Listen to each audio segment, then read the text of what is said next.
Welcome to a new episode of the Guru's Perspective. And today I want to talk about things that happened around the league in the NFL. And just wanted to tell you some breaking news that just recently happened today. The New York Jets GM was fired. And I definitely seen that happening soon.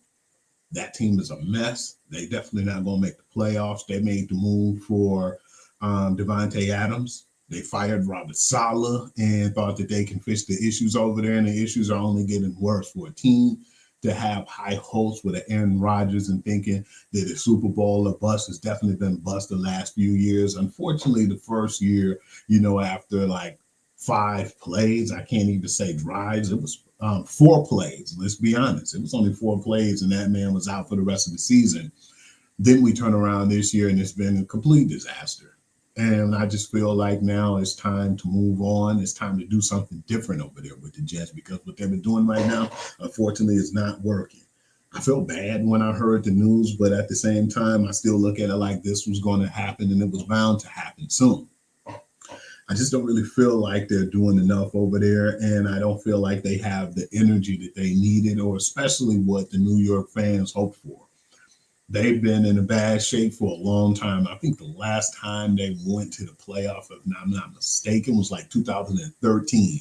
So yeah, it was well overdue now. They couldn't get a playoff team in there, even with Aaron Rodgers and all the things that happened in the bad events. It's been a circus over there. Like I said, Robert Saleh had the defense playing lights out, and now they can't keep a person in front of them. They're not getting any penetration through to the O line. They're not getting pressure or anything right now. That's the least thing you could say from last season. You could say, yeah, the offense didn't click and they didn't really look that good, but at least they had a really good defense, and the defense kept them in so many games. The funny thing is Zach Wilson, the guy that they couldn't wait to get out of there to replace Aaron Rodgers with, they had like similar stat lines, through when he played last year and Aaron Rodgers this year. So, let that sink in for a moment. I really feel like in this case, it's just been a lot of bad things going on in the league. And what I've seen too, I just feel like it was time for a change in New York. I'm not surprised that they did it now. I thought they would have possibly did it sooner. So I was surprised that they gave him that much time because I wouldn't have gave him that much time at all whatsoever. I know that they're trying to do what's right for that team, but I just don't really feel like the team is doing what they need to right now. And I feel bad because Devontae Adams deserved better. I wish that he went on a team where he can win now or at least show how good of a player he is. But he went from a crappy team from the Raiders to an even worse team possibly right now with the Jets. Talent-wise, I don't think that they're better than Jets, the Raiders, speaking of, but I just feel like they deserve so much more. And in that case, I just look at it and I feel like it's just really been sad to see right now. And I want to really get into that a little bit more deeper with the firing of Joe Douglas. According to Connor Hughes, the Jets have fired GM Joe Douglas, which I've seen that coming. While the timing is a little interesting to note with several games remaining in the season, this move is not a big surprise. The Jets have struggled mightily this year and are on track to continue the playoff drought that Douglas has been unable to break. This was the final year of Douglas' contract, so he was unlikely to be back either way. The Jets have now completed a full clean sweep of the coach and general manager in season, as owner Woody Johnson fired head coach Robert Saleh a few weeks ago. So I just look at it like it was just protocol. Robert Saleh's gone. You ended up cleaning house by getting rid of Joe Douglas, and it was just time for them to do something different in New York. I don't know who's going to be their GM yet. I still feel like it's going to be a big name coach. I wouldn't be surprised if Mike Vrabel or one of the names who are out right now comes up in that scenario as well. I've been hearing little news right now about Bill Belichick going over to the Jacksonville Jaguars. So yeah, I would definitely keep you posted on that. I want to look into the NFL and the final results of the games. Some really good games that happened just recently. And I want to start off with the Washington Commanders facing the Philadelphia Eagles. They've been really giving us some good games now, and they've been stepping up their games on Thursday night football. And I'm very appreciative because before it was so bad, it wasn't even worth watching. The prime broadcast and everything else looked bad. So it's a step in a good direction this season, and I'm definitely glad to see that. Jaden Daniels didn't really look so well this game, but then you had the defense that came after him. The defense has been playing pretty lights out as well. I'm definitely surprised in seeing how well they've stepped up. They did really good through the draft. So when you got guys like Jalen Carter and you ended up getting Cooper DeJean and Mitchell in the draft as your two cornerbacks, they're trying to build something over there. They look at the things that they made mistakes on or their weaknesses, and they made them their strengths. At one point, Jalen Hurts didn't have anybody to throw to. They ended up getting him Devontae Smith, and then they turned around and got him A.J. Brown too that year. They didn't want to resign him in Tennessee. Guess what? Philadelphia Eagles signed him and gave him a lucrative deal. So I really feel like they're doing everything possible now to make that franchise a legit franchise. It already has been legit. The last time they recently won the Super Bowl not so long ago, beating the New England Patriots. So I still feel like this is a step in the right direction. But like I said, Jalen Daniels didn't do as good as I thought he would. But I understand why, because you have a really good Philadelphia Eagles team who's on the come up right now. And people definitely need to watch out for. They won 6 games in a row, and they've been looking really sharp doing it. Jalen Daniels was 22 of 32, 191 yards. He had a touchdown, and he had a pick on the day. Brian Robinson has always been Brian Robinson. And since he's been with that team, he gave them a legit power run game. Austin Eckler was over there too, so that's a really good 1-2 punch. He had 16 carries for 63 yards in the score. And Jalen Hurts was 18 of 28 with 221 yards. He didn't really carry the load. At one point, it was a really close game. It was like, I believe, if I'm not mistaken, tied for a long time.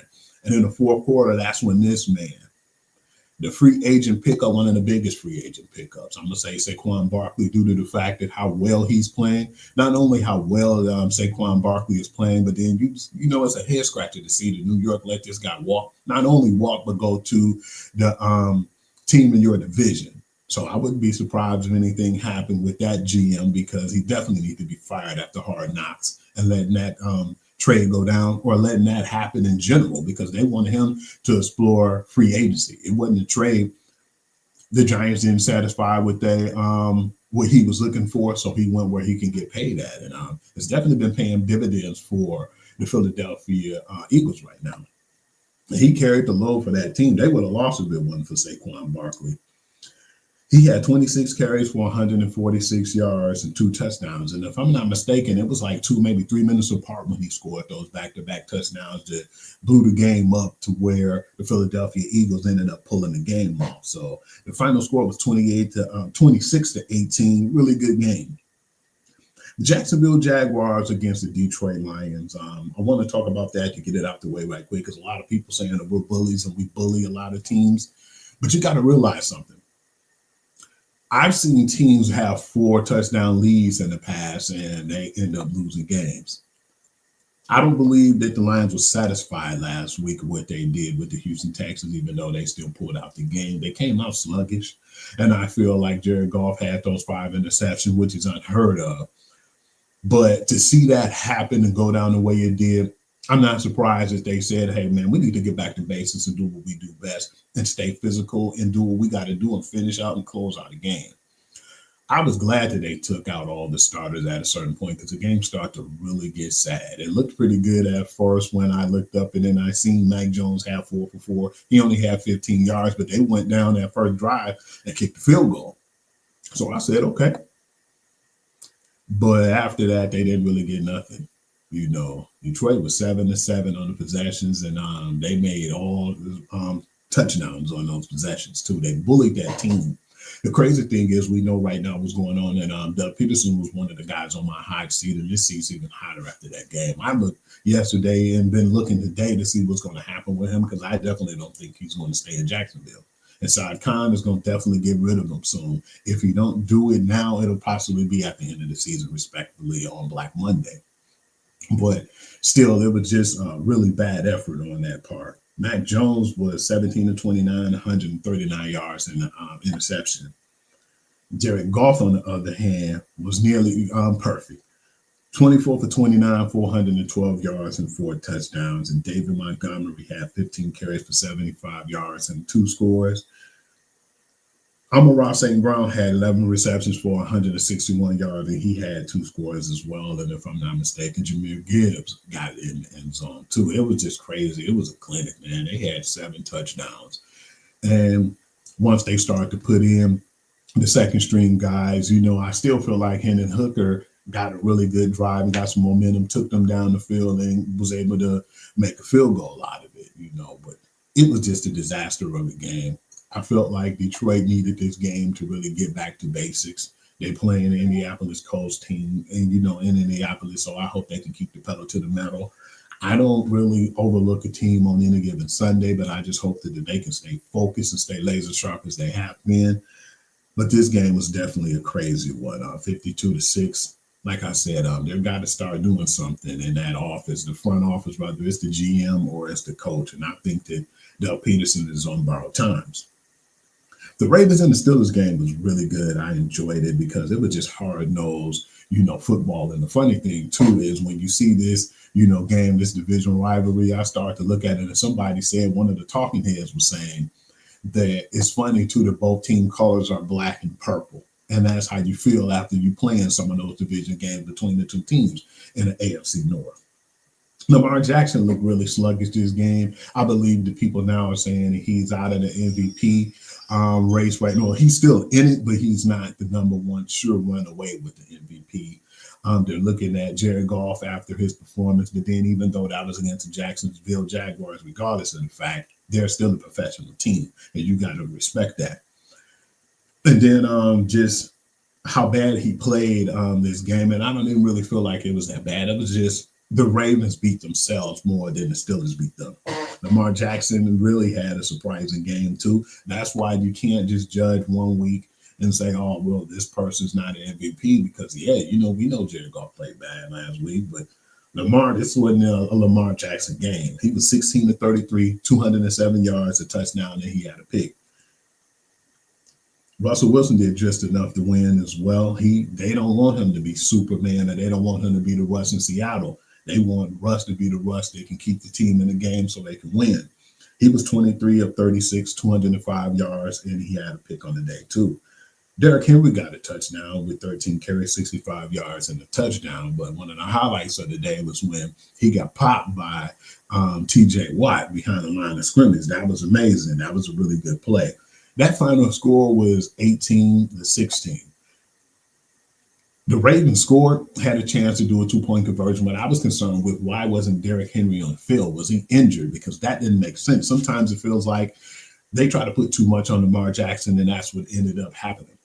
That's an Achilles heel. It seems like when you put more weight on him, the more you guys are losing contests. And it's not looking good right now because they dropped 2 games, and now they're 7-4. They still have a chance, but I definitely feel like they're going to have to fight and claw their way when they make the playoffs. I want to talk about the Rams and the Patriots game real quick. And the only thing I really want to talk about is reliable Matthew Stafford is doing his thing still. And once he got his weapons healthy, they were clicking on all cylinders. He was 18 to 27, 295 yards and 4 touchdowns on the day. And Puka Nacua had 7 receptions for 123 yards in the score. Drake May didn't really look that bad. He was going toe-to-toe with him for a while. I say all the way until the very end. It went to the wire. It was a really close game. And Drake May was 30 of 40, 282 yards, 2 touchdowns, and he had a pick. And I believe that pick was the one that cost him in the game. Ramondre Stevenson did good on the ground with 73 yards. Kendrick Bourne came back, and he really played well. 5 receptions, 70 yards, and the score. Still not enough, and I still feel like they need to clean house and figure out still what they're going to do in New England. But that final score was 28-22, and I just wanted to basically brush up on that game to tell how great Matthew Stafford has been looking as of late. Jameis Winston, the Cleveland Browns versus the New Orleans Saints, so this was a reunion for him coming back to New Orleans. Jameis Winston was 30 for 46, 395 yards and 2 touchdowns. On the other hand, Derek Carr was 21 of 27, 248 yards, and 2 scores as well. The difference is Taysom Hill. Taysom Hill was just basically a weapon, man. He's one of those Swiss Army knives. He had 7 carries for 138 yards, and he had 3 touchdowns. And most times when he carried the ball and did some of them plays, I mean, he really tore it up too. He had really big chunk yards on every play. That's a guy who you can have on your team and just can go off on any given Sunday. But it was a really good game, and I enjoyed seeing him what he did, but I can't really say it was a great game by the matchup because, it was 35-14, and I felt like the game wasn't even close. And Marquez Valdez-Scantling has been really shining over here. One man's trash is another man's treasure. I think Buffalo, once they said that we didn't really need him and let him go over to New Orleans with all the injuries, I think he's doing pretty well over there. He had 2 receptions for 87 yards and a score. And Jerry Jeudy had one of his biggest games he had in a very long time because he's been very quiet, whether it's been Denver or now with the Browns. He had 6 receptions for 142 yards and a touchdown. So that was a really good breakthrough game for him because he haven't really been doing much neither. I think this was the demise of Joe Douglas right here, this 28-27 victory. Not saying that Anthony Richardson did a lot, but it just showed the less work and effort that the Jets put in, and to lose this game even by 1 point, it was time to make changes. They're 3-8; they're not going to make the playoffs, and I still feel like with the 2-game slate where they didn't have Anthony Richardson in and benched him, those were just 2 games that Joe Flacco stunk it up. And I think if they would at least gave Anthony Richardson the nod after that first game, it could have been a possibility that they could be a game over 500. But right now they're 5-6. He was 20 of 30, 272 yards in the score. Aaron Rodgers was 22 of 29, 184 yards in the score. Brees Hall had 16 carries, 78 yards, and he had a touchdown as well. And Josh Downs has been really a good bright spot over there with the Indianapolis Colts. He had 5 receptions, 84 yards in the score. But that final score was 28-27. And I believe that was the last straw for Joe Douglas and his job. They already got rid of Saleh, and it was time for them to clean house officially and start to hit the reset button. Don't really want to talk too much about this game right here. Sam Darnold had 246 yards and 2 scores. And Will Levis had 295 yards, a touchdown, and an interception. It was a really poorly played game. I still feel like Sam Darnold struggled. They just did slightly enough to beat a team, a 2-8 team, and the Tennessee Titans. And that final score was 23-13. I'm going to move on from that because I don't really want to spend a lot and waste a lot of time on some of these bad games. The Raiders in Miami was another game that I didn't think I was going to enjoy, and I was correct. Tua Tagovailoa had 28 for 36, 288 yards and 3 scores. Gardner Minshew played actually not that bad, 30 of 43, 282 yards and 2 touchdowns. And Brock Bowers has really looked good over there. Yeah, I still feel like that they should have got a quarterback, but a quarterback wasn't there at the time when they was looking. And I definitely felt like they were looking at Michael Penix. But when he went off the board, they ended up getting Brock Bowers, and he had 126 yards in the score. What else can you say? Surprising for me on Miami was, I know Devon Achane was going to do his thing with 73 yards in the score, but to see Jonnu Smith really get the credit that he deserved, because he haven't got his flowers since he was on the Tennessee Titans. But the 6 receptions, 101 yards, and 2 scores was definitely the highlight of the Miami Dolphins that game. That final score was 34-19. Okay, moving on. This is a game right here I want to talk about briefly, but I was glad that I talked about it to my boy Big Mike and Dre. They were talking to me and they said it was going to be an upset of the day. I knew they probably thought I was crazy and lost my mind when I said this, but I told them, hey, you guys, I think that Chicago Bears and Green Bay game going to be closer than what people think. I believe that it's not going to be like them winning by a touchdown. It's going to be a little less than that. It's going to be a really close game, and it's going to come down to the wire. I said it's a possibility the Bears can win, but if they don't win, it's going to be a really tight game. Those are the exact words that came out of my mouth. That final score was 20-19. I still look at it like Jordan Love's a good player. He got talent, but then sometimes he try to play hero ball, and that come back to bite him. He was 13 to 17 for 261 yards in the score, and he had a pick on the day. Caleb Williams was clean. He didn't score a touchdown, but he was 23 of 31 with 231 yards. He did a little running with his leg, but he made the perfect throws when necessary. DeAndre Swift looked pretty good. He had 14 carries, 71 yards in the score. But Christian Watson had 4 receptions for 150 yards. That is clearly their number one wide receiver over there, regardless. And they're saying they don't have the number one, but that guy's clearly the number one. That score went down to the final kick. They got blocked on the field goal. Kind of remind me of that Kansas City game with the Denver Broncos. It was up to them, and it was to make or break themselves. And both teams failed on the field goals, and both got blocked. Gave enough penetration to the offensive line for the defense to come in and make ruckus and make something happen. And that's when the game ended 2019. Matt Eberflus seat is definitely looking hot too. I believe if they don't fire him around the season on Black Monday, he definitely will be gone because he did everything he could to try to keep those guys in contention, and they ain't contended no more. So they're 4-6. They're clearly out right now. They have a slight chance, but I don't see it. The Falcons and the Denver Broncos were the surprising game of the day, because if I'm not mistaken, I believe I picked the Falcons to win this game because they were definitely clicking and they were on fire as of late. Kirk Cousins stunk it up. You know, he has some of these games sometimes, people. He was 18 to 27, 173 yards, and he had a pick.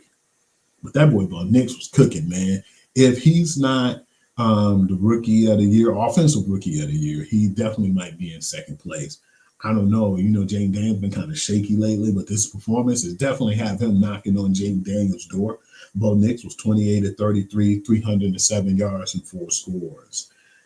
And Javonte Williams really looked good too. He had 59 carries in the score. And I just feel like defensively and offensively, they clicked on all cylinders. And those 4 touchdowns that Bo Nix gave was very impressive. And it's enough for me to say, if Jaden Daniels is clearly the number one on offensive rookie of the year chart, I still feel like Bo Nix is right there, and it could possibly be closer than what people think and go down to the wire. Because if you told me they were going to beat Atlanta 38-6, I would have said ain't no way in hell.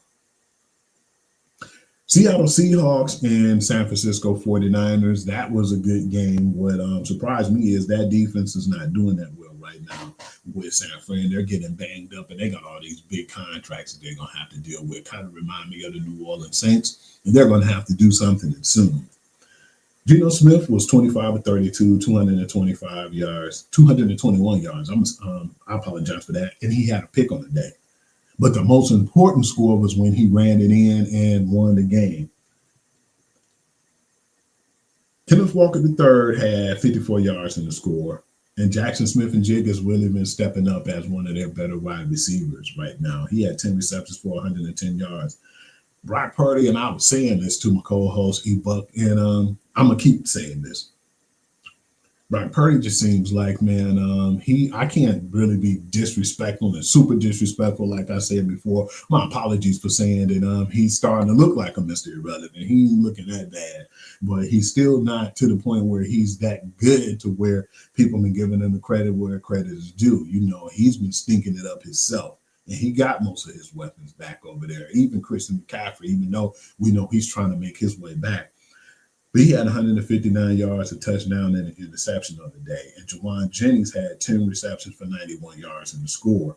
But like I said, at the end of the day, I know that defense banged up and that team in general was banged up. But I believe that window was starting to close. And just to see Seattle come into San Francisco and beat them like that too, that's definitely telling me something. That final score was 20-17. This was the game I feel like of the week right here.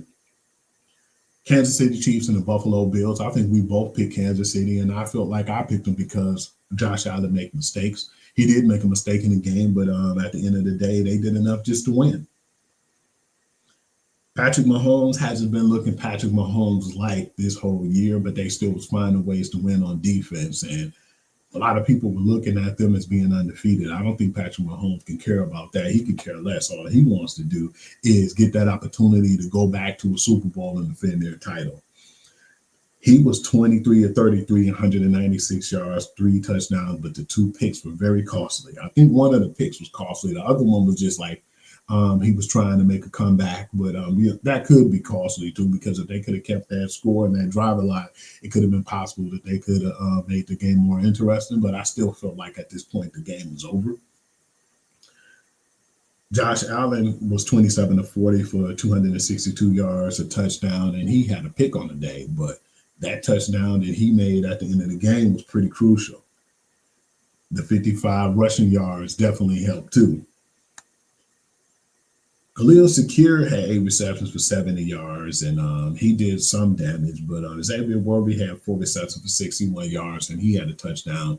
But he dropped a few passes, and he didn't know where he was on the sideline, and he messed up a few crucial plays as well. But at the end of the day, Buffalo does really well. They're 4-1 against them in a regular season, which is the Kansas City Chiefs, but then they can't do it in the playoffs. Until they can prove to me that they can do something in the playoffs, I don't want to hear it right now. So yeah, right now they got their undefeated streak and they beat them, and it was 30-21. Really good game, and I'm just definitely looking forward to seeing what's happening, going into the playoffs.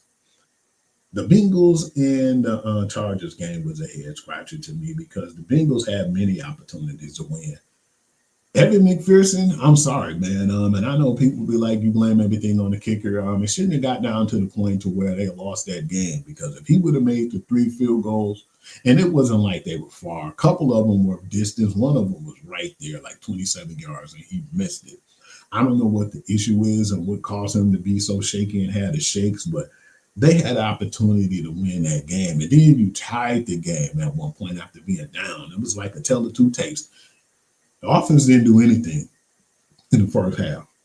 Defense didn't do anything either. And then it seemed like the lights just clicked, man. And defense looked good. The offense got them on a couple of blown plays. And when that game was tied, I said, we have ourselves a ball game. But they figured out a way to lose. And that's just what the Bengals has been doing this year. Them starting off to these slow starts and Joe Burrow being hurt and the contract disputes between Javon Chase and T. Higgins, all of that stuff plays an effect in the chemistry and the way you play on the field. He still did good though, and it's unfortunate. He was 28 for 50, 356 yards, and he had 3 touchdowns. And T. Higgins had 9 receptions, 148 yards in the score. Justin Herbert had 297 yards and a touchdown as well. And Lad McConkey's been really looking good. He had 6 receptions, 123 yards. And I just feel like it's the Jim Harbaugh effect, man. He goes over there and he teaches the team how to play and he make them believe. A lot of people thought they were crazy in the draft that they didn't go after a receiver. He got the big guy, Joe Alt. He knows how to do a team and build a team from the ground up, and it starts from that line. Joe Alt's definitely been the difference this year. He's been keeping Justin Herbert upright, and I feel like they're going to win a lot of games the way he put in his pedigree. So big ups to the 7-3 Chargers, and I want to definitely talk about what's going to happen when him and his brother play too coming up soon. The Monday night game, don't really want to get into it. I'll talk about it briefly. I seen the game and it wasn't really intriguing at all on both sides. It was just C.J. Stroud did enough for them to win. He had 257 yards, but Cooper Rush was 354 yards, a touchdown, and he had a pick on the day. But the difference was that touchdown was the only touchdown that they scored. Joe Mixon was the workhorse in that game. He had 20 carries, 109 yards, and 3 scores, and that was really the huge difference of the day. Really crazy game from him. And you told me that Joe Mixon was going to do that, I definitely wouldn't believe it, but it was just embarrassing. That game just basically signified the Dallas Cowboys' whole season. And it's over. So they got to figure out what they're going to do, whether they're going to keep Mike McCarthy or what they're going to do at the head coach next year and what they're going to do in general. Because we know it's the Jerry Jones show and it's the Jerry Jones world. So hopefully they can get everything situated over there because it's a really big mess, especially when Dak got hurt and he's out for the season. That score was embarrassing. I know CeeDee Lamb was saying a lot of teams are going out the way to do what they try to do or go out the way to embarrass us. I don't know, man. I feel like you embarrass yourselves right now. I know I feel bad because Dak got all that money and got hurt. And then CD Lamb, not doing exactly what they thought he'd do, but they don't got no weapons. He didn't go out and try to do anything. You had a chance to get Saquon, Derrick Henry, and more weapons to put around Dak, but you didn't do so. You lost some pieces too, so I don't really see how that's a chemistry for success. I want to go into the games right now, the NFL games for week 12, and I'm going to go into who I think is going to win these games. Pittsburgh Steelers at the Browns. I'm going to go with Pittsburgh. Lions versus Colts. I'm going to go with the Lions, and I'm going to take the 7.5. Buccaneers and Giants. I'm going to go with Tampa Bay, and I'll take the 5.5. I will go over that, to be honest with you. Chiefs and the Panthers, biggest spread, I believe, of the week. I'm going to go with the Chiefs on the 11 points because they're feeling some kind of way right now. The Cowboys and Commanders, I got Commanders, and I'm going to take the 10 points. Patriots and Dolphins, I'm going with Miami, and I'm going to take the 7. Titans and Texans, I'm going to go with Houston, and I'm going to take the points with 8. Vikings, Bears, I'm going to go with the Vikings, and I'll take the 3.5 because the Vikings haven't really been playing that well neither. Broncos and Raiders, I'm going to go with the Broncos. I'm going to go over the 5.5 points. 49ers in Green Bay, I'm going to take the Packers, and I'm going to say over the 2.5 because they're at home. Arizona Cardinals and the Seahawks, they have the Seahawks by -1. I'll go with those points. Why not? Eagles and Rams, I'm going to take the Eagles, but I'm going to take them a little over the 3 points. And the Ravens and Chargers, that's the one I was talking about, the Hardball Bowl. The last time we see these guys in the bowl game, literally, was the Super Bowl. San Francisco 49ers, coached by Jim Harbaugh and John Harbaugh, big brother. He was with the Ravens, of course, and we know the end result. At first, the Ravens was kicking butt. The lights went off. It seemed like San Francisco started clicking at that time. I still feel like it was a costly win because it was a hold on the play. But at the end of the day, big brother John Harbaugh won. And now this is the rematch so many years later. And they have the Ravens by 3. I'm not going with the Raiders. I'm going to go with the Chargers, and I'm going to take the spread. And I'm going to go with the 3 points, and that's who I'm picking this one. I definitely feel like they're a better team right now because I just don't really trust what the Ravens are doing. They sometimes be run heavy and then they work on the play action. A lot of times they just be play action and they don't even really focus on the run that much. And when it seems like they don't have that heavy dose of Derrick Henry, even though the Pittsburgh Steelers were stopping him at all costs, and I think that TJ Watt hit was more crucial than we even know. But until I know more, I still didn't feel like it was a head scratcher that they didn't have him in the game at that time. But yeah, I'm definitely going to go with the Chargers on this one, just because they're at home. But then I still feel like there's some issues they need fixed over there in Baltimore. And plus, when you look at it, it's just a really hard-nosed team with the Chargers. They start to have a little kinks in their armor, but I'm just hoping that they can clean that up and play a really sound game on Monday night because that's really going to be an interesting game to me. I'm definitely looking into that one for sure. I want to break down some of the stats too while I'm at it too, some of the NFL stuff that's going on, and just wanted to keep you guys posted on it. The Detroit Lions are the first team since 1970 to throw 5 interceptions plus trail by 15 and win. The Lions' historic primetime comeback. The Lions was down 23-7 in the second half, playing another first-place team on the road, lost time of possession battle, and then the 5 interceptions from Jared Goff, and still won. Kirby Joseph is not getting enough credit, I feel like, from the Detroit Lions. Is tied with James Hunter and Bobby Watkins for the most interceptions a Lions player has had through 3 career seasons since the 1970 AFL-NFL merger. November the 16th, 2024, against Utah, Travis Hunter of the Colorado Buffaloes became the first FBS or NFL player to have a game with 50-plus receiving yards, a rushing touchdown, and an interception since one of my favorite players, Champ Bailey for Washington against Arizona on December 24th, 2000. Joe Burrow is the first quarterback in NFL history to throw 300 plus yards, 3+ touchdown passes, and 0 interceptions in back-to-back games, but lose both in regulation. Damn. Get this guy a break. Taysom Hill had his second career game with 100 plus rushing yards, 3 or more rushing touchdowns on fewer than 10 carries in 11-17-2024. Saints win. Since yards were first tracked in 1932, Hill is the only player to have multiple such games in his career. The New York Giants bench starting quarterback Daniel Jones in favor of quarterback Tommy DeVito. Jones has a $23 million injury guarantee. The team will not want to avoid being on the books for in 2025 until Jones is cut. So they basically telling you Jones is going to be fired at the end of this season, unfortunately.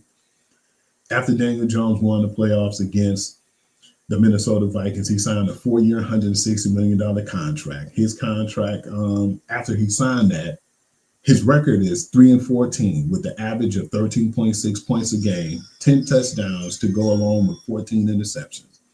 NFL ranking since 2023 amongst 25 quarterbacks with a minimum of 500 passing attempts.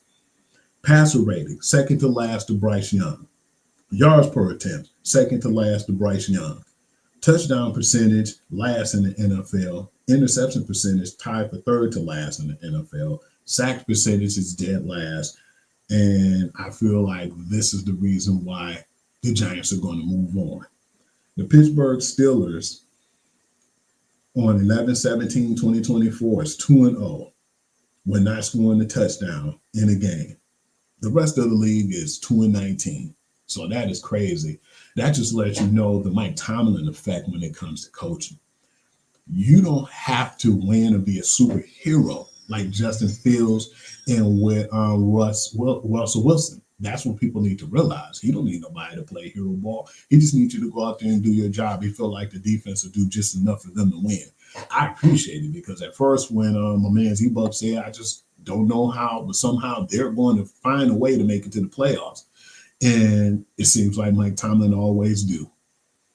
When he benched Justin Fields in favor of Russell Wilson, I didn't think it was going to really work. I said, if it ain't broke, don't fix it. But they're actually playing much better now with Russ because he sees the field and he has better protection knowledge and he knows how to throw that rainbow long ball. They definitely helped them win games. So, yeah, just have a much more respect in Mike Tomlin, and people need to put way more respect on his name as well. Okay, I just want to close off everything right now and let you know that right now you can catch me on Sports Guru to You on Facebook, where I put my breaking news and anything to do with sports, the sports scores or whatever you want to know. Most times it'll be on that page. So that's Sports Guru to You. Hoovy is my Instagram page where I post my highlights, all my NFL, NHL, whatever sports that I feel like needs to be posted. The highlight reels are relevant. I put them up on that page. Same with TikTok. That's Hewley.6. I put up all the sports and reels. Sometimes I'll give some late breaking news from the reels. And I put up everything sports on there so you can see the highlights and enjoy some of the things that's going around your favorite leagues. The Guru Perspective comes on every Tuesday at 1 p.m. I had to do it a little late because I had some business I had to take care of today. But that's going to be on YouTube, Facebook, and now Spotify. All 3 platforms you can catch it on. And last but not least, the Guru Sports section that come on every Wednesday at 9 p.m. I'd like to thank everybody for, making my dream a reality. I want to continue to do this. Let me know if you have any questions or anything you want me to put out there. You can even hit me up too on sportsguru2you@gmail.com. Thank you. Thanks for your time today. Be blessed and happy holiday.